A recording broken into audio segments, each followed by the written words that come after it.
Body किसकी है?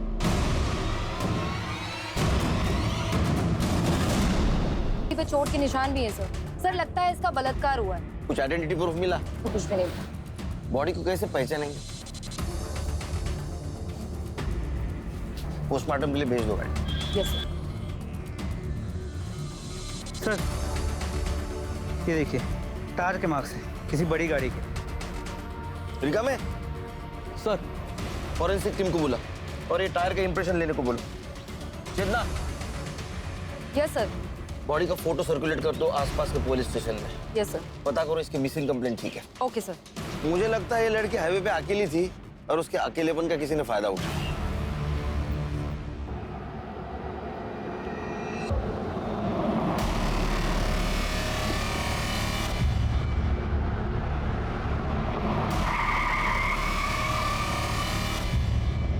कहाँ जाना है आपको?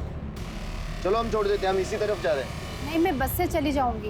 अरे बस से तो तभी जाओगी जब यहाँ कोई बस रुकेगी। यहाँ कोई बस स्टॉप नहीं है, आ जाओ हम छोड़ देते हैं। अरे डरो मत, हम अकेला नहीं है, हमारे साथ में हमारी भाभी भी है।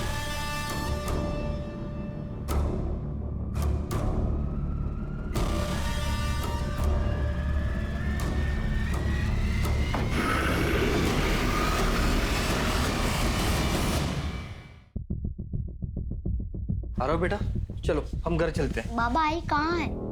यहाँ नहीं है तो कहाँ है आई? बेटा आई ड्यूटी पे गई है, जैसे ही ड्यूटी खत्म हो जाएगी वो घर पे आ जाएगी। चलो हम घर चलते हैं। सर ये तो गायकवाड़, जब तक कामिनी का पता नहीं चलता तब तक प्रमोद को नाइट ड्यूटी से हटा और डे ड्यूटी दे दो।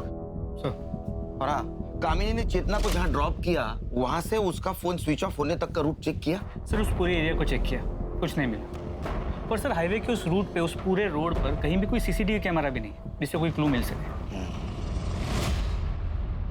सर कल हमें हाईवे के पास जिस औरत की डेड बॉडी मिली थी उसकी पोस्टमार्टम रिपोर्ट, मौत का वक्त दोपहर 3 से 5 के बीच का है और शेविंग ब्लेड से गला काट के उसे मारा गया। सर मारने से पहले उसके साथ रेप किया गया था और उसे बुरी तरह पीटा गया था। उसकी बॉडी पे चोट के निशान है और उसका जबड़ा भी टूटा हुआ है। बॉडी में से सीमन सैंपल भी मिला है।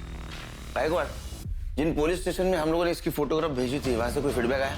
नहीं सर। मतलब ये औरत किसी दूसरे शहर की या दूसरी स्टेट की हो सकती है। लेकिन सर सोचने वाली बात है कि एक औरत हाईवे पे अकेले क्या कर रही हो और कोई उसे क्यों इतने बेरहमी से मारेगा। एक सेकंड। हेलो, कहाँ पर?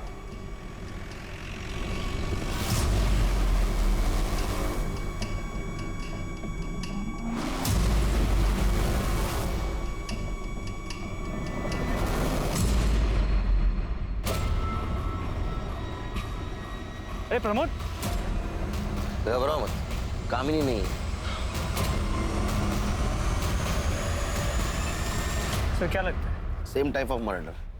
बॉडी को साड़ी से ढका गया है, बॉडी नेकेड है, बदन पे चोट के निशान है।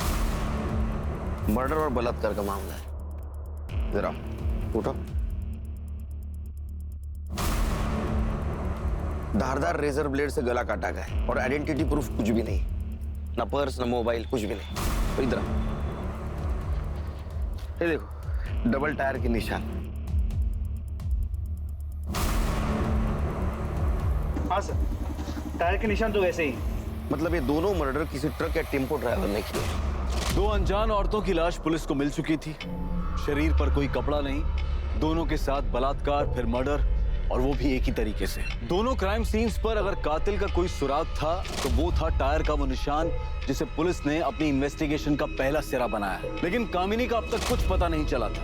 मीडिया को भी इन केसेस की जानकारी लग चुकी थी और ये खबर टीवी चैनल्स पर दिन रात चल रही थी। मीडिया पुलिस से जवाब मांग रही थी और पुलिस के पास सिर्फ एक प्राइम सस्पेक्ट था, वो अनजान ट्रक ड्राइवर।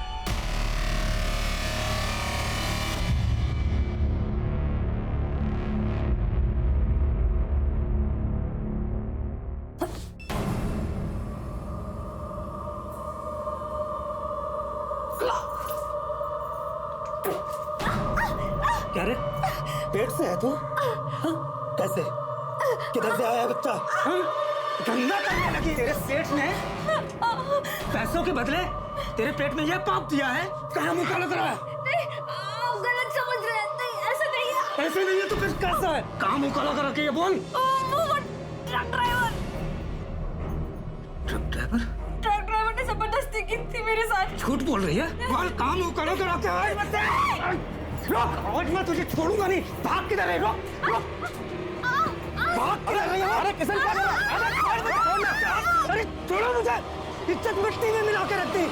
तो जिन दो औरतों की बॉडी हमें मिली थी उनकी डिटेल्स आसपास के सभी पुलिस स्टेशन में भेजी थी, लेकिन कहीं से भी कोई इन्फॉर्मेशन नहीं मिली जिससे उनकी पहचान हो सके। कमाल लगा एक बार, 2 औरतों के साथ रेप होता है, उनका मर्डर होता है, उनको पहचानने वाला कोई नहीं। अरे कोई तो होगा उनको पहचानने वाला। और हाँ सर, जिन मेन पॉइंट्स पे हमने नाकाबंदी की थी वहां पर भी कोई सस्पिशियस ट्रक या टेम्पो नहीं मिला है। कांस्टेबल कामिनी का क्या हुआ? तो तलाश जारी है, लेकिन अब तक उसका कुछ पता नहीं चल पाया। ये प्रमोद और कामिनी का घरेलू मामला रहेगा। झगड़ा अनबन ऐसा कुछ हुआ होगा उनमें। उनकी शादीशुदा जिंदगी के बारे में कुछ जानते हो? नहीं सर, उस बारे में मुझे कुछ नहीं पता। तो पता करो अपने स्टाफ से, इन दोनों में से किसी का अफेयर चल रहा था क्या? और इस बात की भनक प्रमोद को नहीं लगनी चाहिए। सर, पैसों के लिए पता नहीं कहाँ कहाँ मुंह मारती फिर रही है पेट से। क्या हो रहा है सर? मैडम, ये मेरी बीवी किसी और का पाप अपने पेट में लेकर घूम रही है, और जब मैंने इसे पकड़ लिया तो कह रही है कि किसी ट्रक वाले ने इसके साथ जबरदस्ती की है। भेड़ा बना रही है मुझे।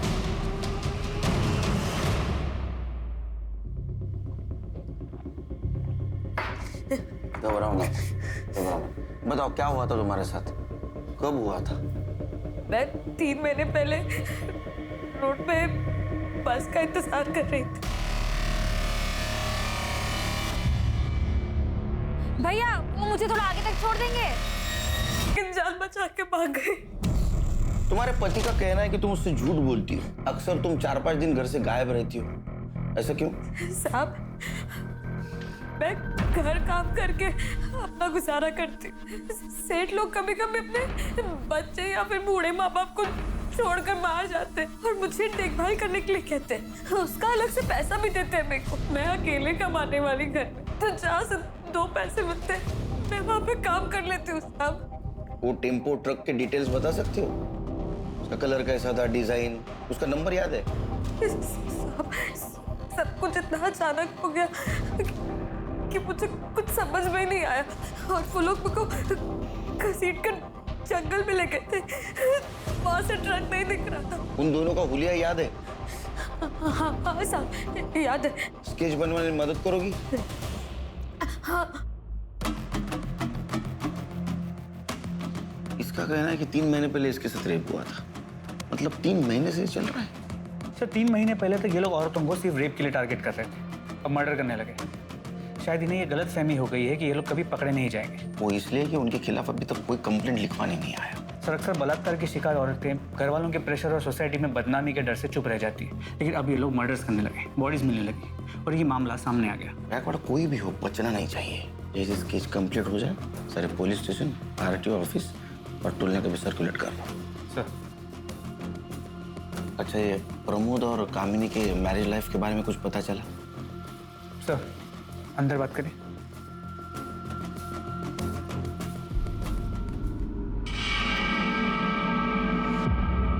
सुनने में आया है कि प्रमोद का हमारे पुलिस स्टेशन के किसी लेडी कांस्टेबल के साथ अफेयर चल रहा है, लेकिन वो कौन है ये नहीं पता चल पाया है। नजर रखो इस प्रमोद पे, और जिस दिन कामिनी गायब हो गई उस दिन का इसका मोबाइल लोकेशन चेक करो। सर साहब, मुझे आधे घंटे की छुट्टी मिलेगी, इसको स्कूल छोड़ के आना है। तुम रुको, गायकवाड़ ब्लेजर कांस्टेबल पाठवा आरो बरोबर। सर चलो बेटा। क्या पड़ा? प्रमोद, सर मैंने सुना है तुम शादीशुदा होने के बावजूद भी किसी लड़की के साथ तुम्हारा अफेयर चल रहा है। नहीं साहब, ऐसा कुछ नहीं है। देखो, झूठ बोलने से कुछ फायदा नहीं, पूरे थाने को पता है। हाँ, अगर तुम चाहते हो कि सबके सामने मैं पूछूं तो पूछता हूँ। नहीं साहब, सच में ऐसा कुछ नहीं है साहब। देखो, ये भी पता है कि वो हमारे थाने की कोई कांस्टेबल है। उसका नाम बताओ, नाम बताओ। चेतना शिर्के। मैं मानता हूँ कि मेरा चेतना के साथ अफेयर है, लेकिन मैं अपनी बीवी से बहुत प्यार करता हूँ साहब, और मैं नहीं चाहता कि मेरी शादी और मेरा घर परिवार टूटे। चेतना को भी इससे कोई प्रॉब्लम नहीं है साहब, वो नहीं चाहती कि मेरी शादी मेरा परिवार टूटे। आप ही बताओ साहब, मैं अपनी बीवी के साथ कुछ गलत क्यों कर सकता हूँ? इसका मतलब ये टाइम पास चल रहा है। जी साहब, वो चेतना का पति शादी के 1 महीने में ही उसकी मौत हो गई थी। तब से वो बहुत अकेला महसूस कर रही थी, इसीलिए ये सब। अच्छा, तो ये फिजिकल नीड का मामला है। जा।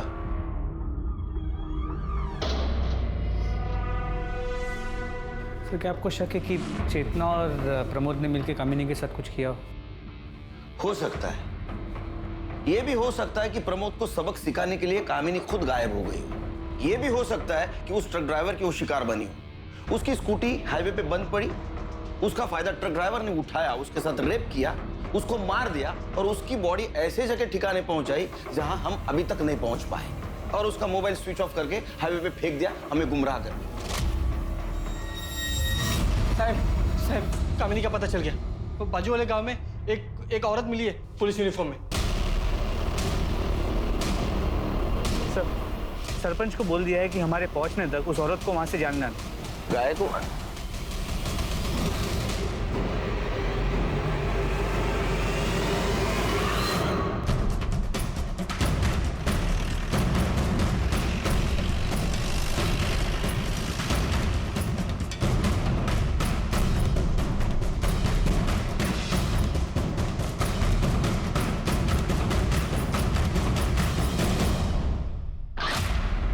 ये नेम प्लेट भी उसी की। ये कपड़े कहाँ से मिले तुमको? कहाँ से मिले कपड़े? एक मिनट प्रमोद, एक मिनट। ये यूनिफॉर्म किसने दिया तुमको? ये देखो, इसको देखा है तुमने? इसके कपड़े ये, इसको कहीं देखा है क्या? इससे लिए तुमने ये कपड़े? सर यहाँ वर्दी पे खून लगा है।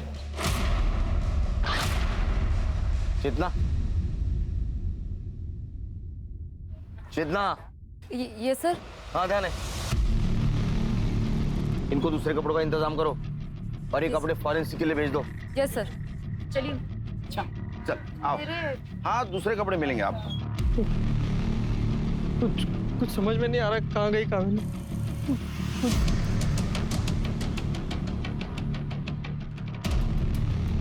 गायकवाड़, इसके यूनिफॉर्म पे कामिनी की नेम प्लेट है और कपड़ों पे खून के दाग। इसका मतलब किडनैपर ने कामिनी के कपड़े उतार के फेंक दिए जो इस औरत को मिले, और उसका मोबाइल हाईवे पे फेंक दिया जो उसका मोबाइल का लास्ट लोकेशन था। मतलब कामिनी के पास कपड़े नहीं है जैसे बाकी औरतों के पास नहीं थे। इसका मतलब कामिनी भी उस ट्रक ड्राइवर की शिकार बनी। और नम्रता के बयान और स्केच के मुताबिक आदमी एक ने दो है जो एक के बाद एक ऐसे घिनौने जुर्म को अंजाम दे रहे हैं। The police is investigating the case. My paintings have been sold like hot cakes. मैं जितना उसको बुरी लगना चाहती वो मेरे मुंह नहीं लगती है। मेरे को नहीं बात करने का उससे। चाहे काहे जाला? क्यों इतना गुस्से में हो? फिर किससे झगड़ा कर लिया? जिसके पड़ोसी इतने कमीने हैं उसको झगड़ा तो होगा ही ना। जब तक जब दूसरों के काम में टांग अड़ाने के लिए खड़े हो जाते हैं। अरे अब किसने टांग अड़ा दी तुम्हारे काम में? पर कोशिश तो की ना। अब बारिश में छत ना टपके इस करके मैंने प्लास्टिक डलवाने को 4 लोगों को बुलाया। अब वो अपना काम कर रहे थे कि बाजू वाली आ गई बोलने को, बड़ा आवाज आ रहा है, बड़ा आवाज आ रहा है। अरे काम होगा तो आवाज तो आएगा ना। मैं कितनी बार तुम्हें समझाया, ऐसे रोज रोज पड़ोसी से लड़ना अच्छी बात नहीं है। इससे पहले कोई तुमको जूता मारे, खुद उसके मुंह पे जूता मारने का। अरे नहीं, देखो प्रीतम बैठा है, उसके सामने ये सब बातें करना अच्छी बात नहीं है। राम राम शंभू।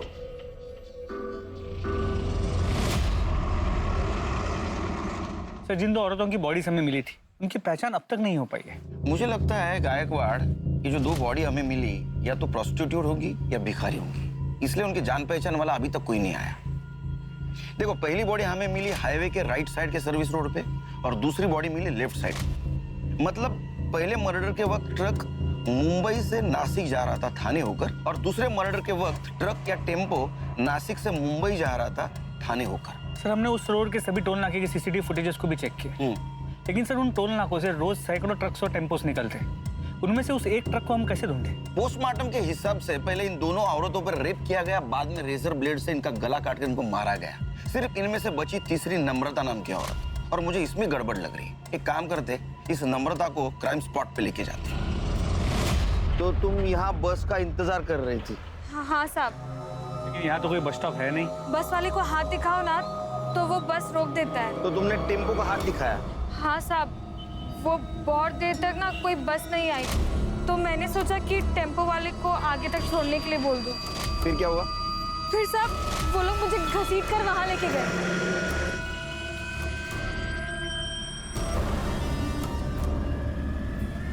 इसी जगह पे? हाँ पक्का ये जगह नहीं बोल सकती साहब, सब कुछ एक जैसा ही दिखता है यहाँ। तुमने जब पत्थर मारा तो खून आया था? हाँ आया ही होगा, मैंने तो जोर से पत्थर मारा था, उसके बाद मैं भाग गई थी तो ध्यान नहीं दिया। पत्थर कहाँ फेंका? पत्थर यहीं कहीं फेंका था। जरा बघा कुठे दगड सापडतो का?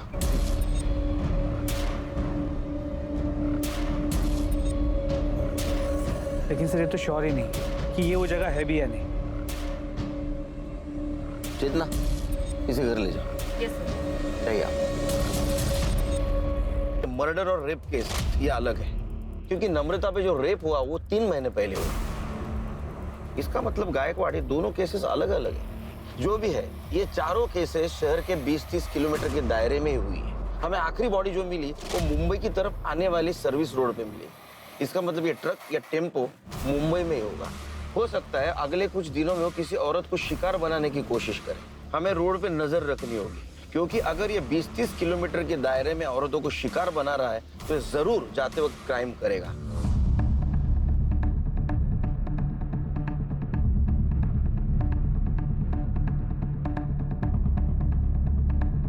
अरे रुक रुक रुक।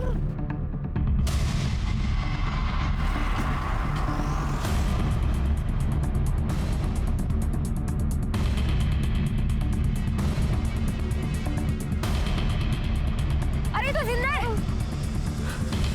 पाटिल, एम्बुलेंस बुलाओ। नाम क्या है तुम्हारा? नाम क्या है? प्रिया सावंत। पाटिल लवकर।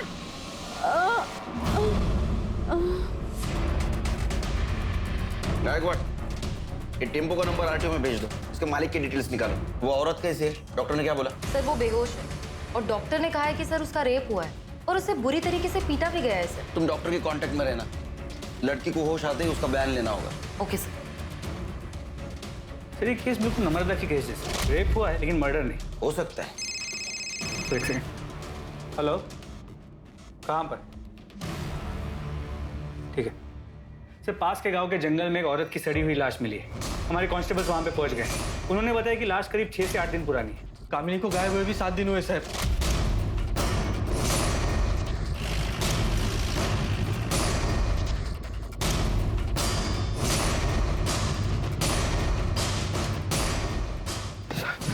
यहाँ रुको। उन दोनों को जिंदा क्यों छोड़ दिया था? क्या उनके साथ भी उन्हीं अपराधियों ने दुष्कर्म किया था जिन्होंने कामिनी और बाकी 2 के साथ जुर्म को अंजाम दिया था, या फिर ये किसी और गिरोह का काम था? इस सवाल के जवाब के लिए पुलिस प्रिया के होश में आने का इंतजार कर रही थी, क्योंकि सच वही बता सकती थी।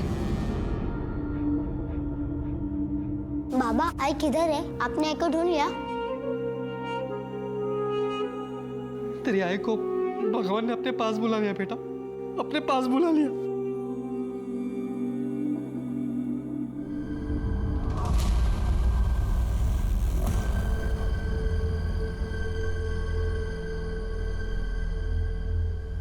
सर प्रिया सावंत को होश आ गया, डॉक्टर उसे डिस्चार्ज देने वाले। देखो, घबराने की कोई बात नहीं, तुम एकदम सेफ हो। हमें हर चीज बताओ, अगर बताओगी तो हम मुजरिम को पकड़ पाएंगे। मैं उस दिन हाईवे पे खड़ी थी। अकेली? जी। तुम कहीं जॉब करती हो? कोई बिजनेस? साहब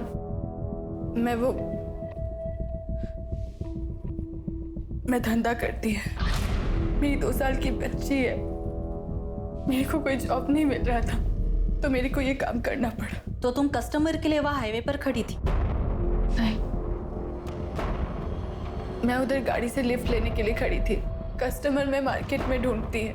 मेरे को वो टेम्पो वाला सामने से आते हुए देखा तो मैं लिफ्ट के लिए हाथ दिखाई उसको। भैया मेरे को आगे वाले मार्केट तक छोड़ दोगे?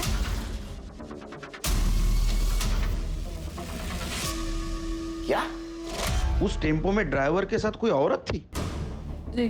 ड्राइवर के अलावा कोई आदमी था? कोई आदमी नहीं था वहां पे। फिर क्या हुआ?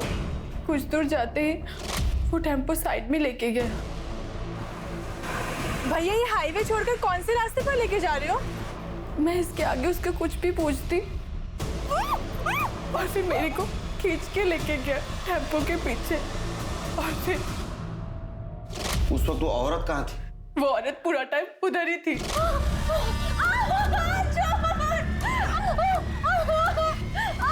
फिर उसके बाद उन्होंने तुम्हें गाड़ी से बाहर फेंक दिया? नहीं, वो औरत मेरे को मारने के लिए प्लेट मेरे पास लेके आई। मैं उसके आगे गिड़गिड़ाई। मैं उसको बोली भी कि मेरी 2 साल की छोटी बच्ची है, मेरी 2 साल की छोटी बेटी है, प्लीज मत मारो। फिर पता नहीं उसको क्या हुआ, वो मेरे को मारी नहीं, वो टेम्पो से सिर्फ मैंने अपने पति से छुपाने के लिए झूठ बोली। साहब वो बहुत गुस्से वाला है, उसको मेरे चक्कर के बारे में पता चलता तो मार ही डालता मुझको। मैंने टीवी में देखा था साहब कि कोई ट्रक वाला है जो औरतों के साथ जबरदस्ती करता है। बस मैंने उसी का फायदा उठाकर ये झूठ बोला कि उसने मेरे साथ जबरदस्ती की और मैं पेट से हो गई। किसका बच्चा है ये? नाम पता क्या है उसका? मैं सच बोल रही हूँ, बस पति की मार से बचने के लिए झूठ बोला साहब। जाओ, शहर छोड़ के जाने का नहीं। चलो। पुलिस एक बार फिर से असमंजस में थी। 3 औरतों का बलात्कार के बाद कत्ल किया गया था, जबकि चौथी शिकार को बलात्कार के बाद जिंदा छोड़ दिया गया था, और 5वीं नम्रता ने पुलिस को बलात्कार की झूठी कहानी सुनाई थी। इन सभी पहलुओं को देखते हुए पुलिस के लिए अपराधी तक पहुंच पाना बहुत मुश्किल साबित होने वाला था कि आखिर ये अपराधी कौन हो सकते थे। क्यों एक आदमी औरतों के साथ बलात्कार कर रहा था और उसकी साथी औरत औरतों का कत्ल कर रही थी? इन सभी सवालों और इन सभी उलझनों के बीच पुलिस को एक ऐसी जानकारी मिली जिसने इस केस को एक नई दिशा दे दी। सर, चेतना ने हाईवे पे जिस टेम्पो का फोटो लिया था उसके ओनर का पता चल गया। कौन है वो? अरे तुम लोग जरा 2 मिनट इधर ही रुको, मैं कांदा लेकर आती हूँ। अरे कांदा वैसे बहुत महंगा है आजकल, छोड़ो ना, बिना कांदे के बना। मालूम है मेरे को, पर तेरे मांस मच्छी बिना कांदे के बनता है क्या? नहीं ना, बोल मांस मच्छी छोड़ेगा तो मैं कांदा नहीं लेगी। हाँ ठीक है, जाओ ले आओ। चलो मैं कांदा लेकर आती हूँ। पापा मुझे आइसक्रीम खाना है। आइसक्रीम खाना है? 1 किलो कांदा देना। हाय हाय, अरे ये सेठ देना रे, छुट्टा देना, देख कितना सुंदर बच्चा है हमारा, आशीर्वाद लगेगा। ए सेठ देना रे, क्या रे सेठ, क्या नाटक कर रहा है? देना है। पापा पापा पापा ए क्या रे, क्या हुआ इसमें? ए देना रे, ए क्या हुआ? आई बड़ी सवाल उसको। तुम इसी एरिया में रहते हो? हाँ जी। तो तुम्हें वो शंभू पता है, टेम्पो ड्राइवर? हाँ सर, जानता हूँ। कहाँ रहता हो? यहाँ रहते हैं सर।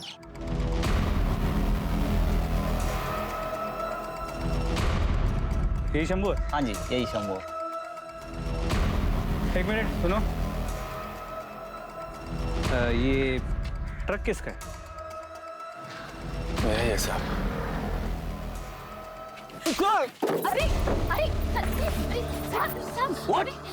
सर, अभी 1 मिनट पहले ही बेहोश था, अभी होश में आया है।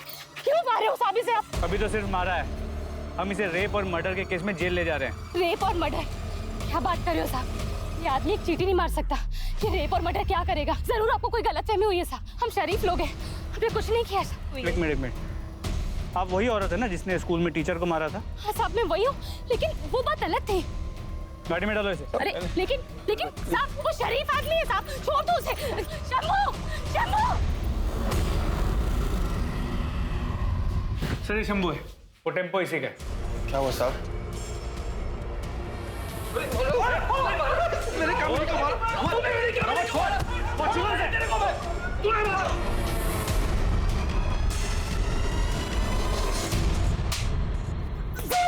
सच बोल साहब, मैंने किसी का बलात्कार नहीं किया साहब। मैंने किसी का कोई बलात्कार नहीं किया साहब। मैं ऐसा आदमी नहीं हूँ साहब। गायकवाड़, इसको मेडिकल चेकअप के लिए ले जाओ, और प्रिया और वो 2 बॉडीज उसके ऊपर मिले सीमेंस इसके साथ मैच करके देखो, इससे भी पता चल जाएगा कितना मासूम है। चल। इसकी हिस्ट्री, ज्योग्राफी सब चाहिए मुझे, पड़ोसियों से पता करो।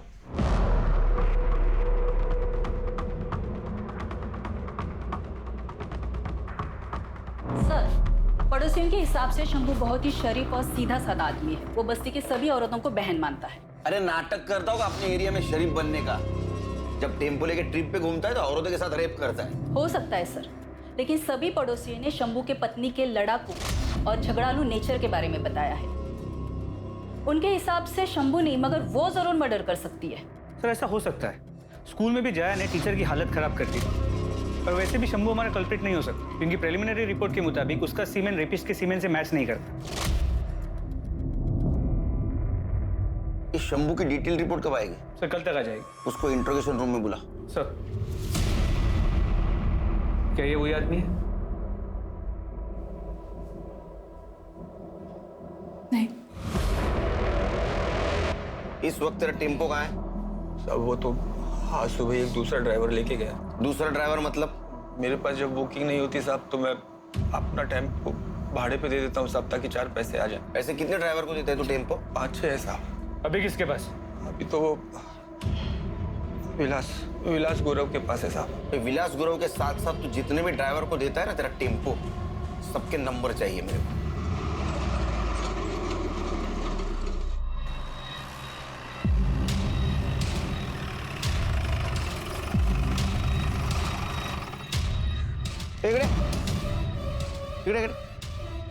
क्या चल रहे? कल ही तेरे बीवी का अंतिम संस्कार हुआ और आज शुरू? आप जैसा सोच रहे हैं वैसा कुछ भी नहीं है सर। मैं तो चेतना को ये बोल रहा था कि उसके और मेरे बीच में जो कुछ भी था वो अब खत्म हो चुका है। मैं अब सिर्फ अपने बेटे का ख्याल रखना चाहता हूँ, पर वो गुस्सा हो गई। उसे लगा कि मैं उससे नाराज हूँ, उसे पीछे छुड़ाना चाहता हूँ। ठीक है, घर जाओ और बेटे पे ध्यान दो। सर शंभू ने जिन ड्राइवर्स के नाम बताए थे उन्हें और उनके क्लीनर्स को कल रात को उठा लिया था। मेडिकल हुआ उनका? जी सर, लेकिन किसी का भी सीमेन मैच नहीं हुआ। और वो शंभू का ड्राइवर विलास गुरव, उसका हुआ मेडिकल? नहीं सर, उसने बताया कि वो कर्नाटका का बॉर्डर क्रॉस कर चुका है, माल डिलीवर करने से पहले वापस नहीं आ सकता। गायकवाड़ एक काम करो, कर्नाटका हाईवे पुलिस को टेम्पो के डिटेल्स भेजो और उनको बोलो जैसे ये टेम्पो दिखता है उसको सीज करो। जी सर। और सर इस शंभू का भी मेडिकल रिपोर्ट आ गया है। और क्या सर? रिपोर्ट और डॉक्टर दोनों का ये कहना है कि ये शंभू ने रेप नहीं किया है। वो रेप तो क्या, उसने आज तक किसी के साथ फिजिकल रिलेशन तक नहीं बनाया, वर्जिन है। क्या? अरे ऐसे कैसे हो सकता है? वो शादीशुदा है, उसको एक बेटा है। और इस बेटे का राज उसकी बीवी जया ही हमें बता सकती है। शंभू मेरे बेटे का सगा बाप नहीं है साहब, वो सौतेला है। जब मेरा बेटा प्रीतम 1 साल का था तो उसके बाप की मौत हो गई थी। शंभू अनाथ था, मेरे पति के परिवार के साथ ही रहता था। मेरे पति के मौत के बाद सभी लोग मेरे पे बहुत गंदी नज़र रखते थे साहब। इस करके बचने के लिए शंभू ने मेरे से शादी की। शादी के 8 साल हो गए हैं साहब, और उस आदमी ने कभी मेरे को हाथ नहीं लगाया। वो आदमी बहुत अच्छा है साहब। तुम? इतना मारा तेरे को इन लोगों ने, देखना इन लोगों का कभी भला नहीं होगा। तुम शांत हो जाओ जया, शांत हो जाओ। भाई साहब ने मुझे छोड़ दिया जया। छोड़ना पड़ा गायकवाड़, क्योंकि हमारे पास कोई सबूत नहीं है कि शंभू ने उसके टेम्पो से प्रिया को हाईवे पे फेंका। गायकवाड़ कुछ तो मिस कर रहे हैं हम लोग, इसलिए अभी तक हमें क्लू नहीं मिला। सर जया ने बताया कि 8 साल की शादी में शंभू ने उसे कभी हाथ तक नहीं लगाया। शंभू का जो भी इशू है, जया एक नॉर्मल जिंदगी जी रही है, जवान है, उसकी अपनी जरूरतें होंगी और इन जरूरतों को पूरा करने के लिए हो सकता है उसका किसी के साथ कोई अफेयर। पर सर उसका इस केस से क्या लेना देना? गायकवाड़ हर टेम्पो पे क्लीनर होते हैं, ये शंभू का क्लीनर कौन है देखो। सर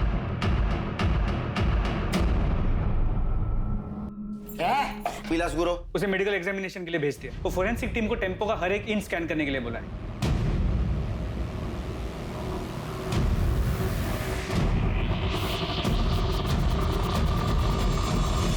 फोरेंसिक टीम के मुताबिक इस टेम्पो के टायर का पैटर्न हमें क्राइम सीन्स पे जो टायर के मार्क्स मिले थे उससे मैच करता है।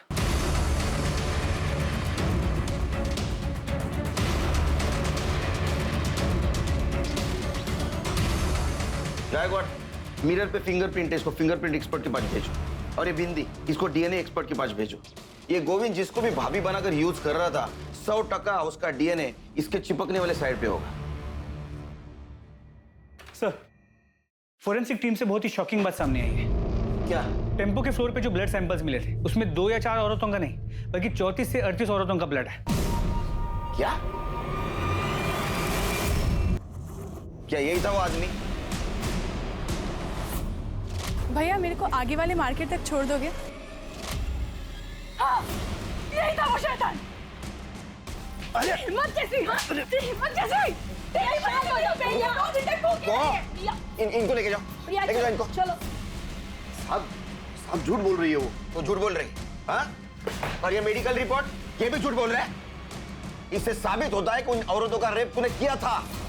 विक्टिम से मिले सीमेन से तुम्हारा डीएनए मैच हो चुका है। अब एक बात बता, वो औरत कौन थी जो तुम्हें रेप और मर्डर करते देखती थी? साहब मैंने रेप किया साहब, पर मर्डर वर्डर मैंने नहीं किया। तो मर्डर क्या उस औरत ने किया? हाँ। कौन थी औरत? कौन थी औरत? बैकवर्ड। अरे साहब, अरे साहब, नाम क्या है? बोल बता नाम क्या है? देख तूने बताया नहीं ना, फिर भी हम पता कर लेंगे। नहीं बताएगा? बैकवर्ड, इसका खाना पीना सब बंद। ये तुम्हारे कॉल रिकॉर्ड्स। इससे साफ हो जाए कि तुम शंभू के क्लीनर गोविंद को दिन में 4 से 5 बार फोन करती थी। सर क्योंकि शंभू अपने पास फोन नहीं रखता है, तो मेरे को कुछ भी हालचाल लेना होता है या कोई भी मैसेज देना होता है तो मैं गोविंद को कॉल करती हूँ। तब भी जब शंभू तेरे साथ होता है तू गोविंद से 10-10, 15-15 मिनट तक बात करती है। मैं सच बोल रही हूँ साहब, मेरा गोविंद के संग कोई चक्कर नहीं है। इसे पहचानती हो? नहीं, कौन है ये? ये वही है जिसका बच्चा तेरे पेट में है। नहीं, ये वो नहीं है। वो तो दुबई में स्वीपर का काम करता है। छुट्टियों में आया था तब हमारे बीच ये सब हुआ। 2 महीने पहले ही वापस गया है। महाराष्ट्र, गुजरात, गोवा, कर्नाटका, इन चारों राज्यों में जो ग्रीन पिन्स है, ये वो जगह है जहाँ पर लोकल पुलिस को औरतों की नेकेड डेड बॉडीज मिली थी। औरतों के साथ रेप किया गया था, फिर रेजर ब्लेड से गला काट के उन्हें मार दिया गया था। और ये जो रेड पिन्स, ये वो जगह है जहाँ पर औरतों के साथ रेप तो हुआ था पर उन्हें जिंदा टेम्पो से फेंक दिया गया था, जो बच गई थी। और उन औरतों को मारा गया जिनको बेटे हैं, और उन औरतों को जिंदा छोड़ा गया जिनको बेटियां हैं या बच्चे नहीं। जी सर। तो हो सकता है कि ये जो औरत है जो गोविंद के साथ मिलकर सारे मर्डर्स कर रही थी, उसको बहुत सारी बेटियां हो, बेटा ना हो पाया, और इसी गुस्से में वो उन औरतों को मार रही थी जिनके बेटे थे। नहीं गायकवाड़, हमारे पास जितने भी सस्पेक्ट औरत है उनमें से किसी को ज्यादा बेटियां नहीं है। ये माजरा कुछ और है। सर, टेम्पो के शीशे पर जो बिंदियां मिली थी उन पर किसी औरत का डीएनए नहीं मिला। ऐसे कैसे हो सकता है? वो यूज्ड बिंदिया थी। सर, उन पर डीएनए मिला है लेकिन किसी औरत का नहीं, आदमी का है। तेरा डीएनए नहीं, तेरे फिंगरप्रिंट भी मिले मिरर पर, और टेम्पो के सीट के पीछे ब्लाउज और साड़ीज भी मिली। इतना ही नहीं, वो विग भी मिला है जो पहन के तो औरत बनता था। और हाईवे पे मिलने वाली औरत को तू गोविंद के पास लेके जाता था, फिर गोविंद उसके साथ रेप करता था, वो तू देखता था। उसके बाद में रेजर से तू उनका गला काट के उनको मार देता था। सच है नहीं?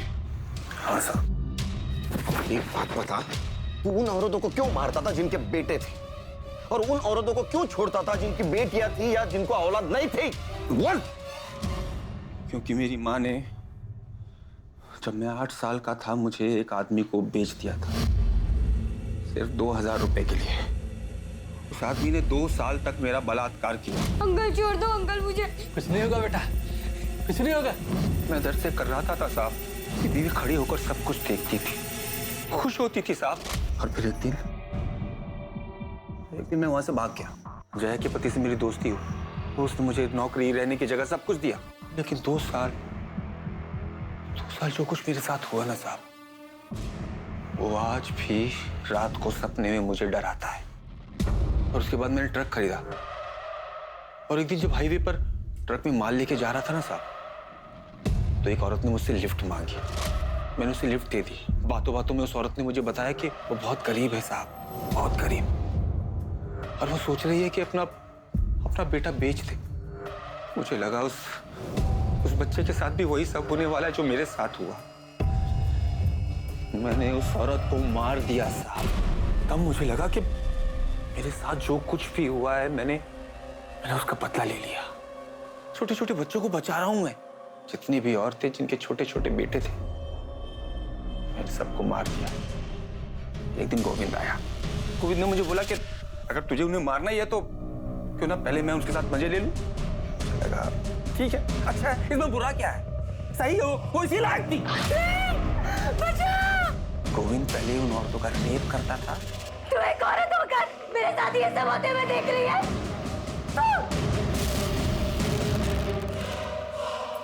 भैया मेरे को आगे वाले मार्केट तक छोड़ दोगे? और उसके बाद मैं इधर से उनका मर्डर कर देता था साहब। छोड़ दो मुझे, नहीं जाने दो, नहीं। कितने औरतों को मारा तूने? 40-50 होंगी साहब। माँ वो गोद, वो दामन, वो छांव है जहां जिंदगी सबसे सुंदर और सुरक्षित महसूस होती है। लेकिन एक माँ का अपने बेटे से विश्वासघात का नतीजा इस कदर डरावना था कि वो हर माँ को दोषी समझने लगा। बच्चे गीली मिट्टी की तरह से होते हैं, उन्हें जिस सांचे में ढालो वो ढल जाएंगे। इसलिए माता पिता, परिवार और समाज की ये सामूहिक जिम्मेदारी है कि वो इस कर्तव्य को समझें, वरना नतीजे इस केस जितने खतरनाक हो सकते हैं। अब मैं अनूप सोनी आपसे विदा लेता हूं। फिर मुलाकात होगी क्राइम पेट्रोल सतर्क के ब्लैक हेडलाइंस अध्याय में एक और नए केस के साथ। और याद रखें, क्राइम और आपके बीच में सिर्फ इतना फर्क है कि आप कितने सतर्क हैं। सतर्क रहें, सुरक्षित रहें। जय